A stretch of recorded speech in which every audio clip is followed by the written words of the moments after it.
Yan. Ay, Pwede ba yan? naglag pa.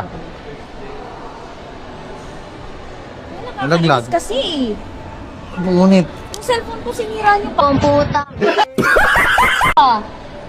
hindi po namin na...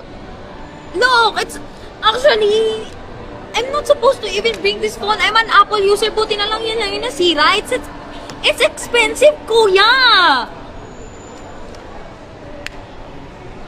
Ma'am, nalaglag niyo po ito, ma'am eh. No, it's your fault.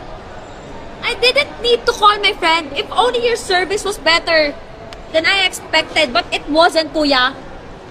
Pero, ano ba to? Nalaglag niya yung phone niya eh.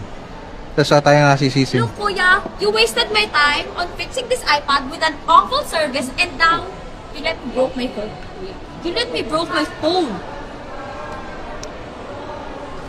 Do you know Kasi nga how na. expensive that is, kuya? Check lang po namin, mama. Hold on lang po ah. Oh, napunit na po dito eh. Yeah, because it's your fault, di ba? Kasalanan mo.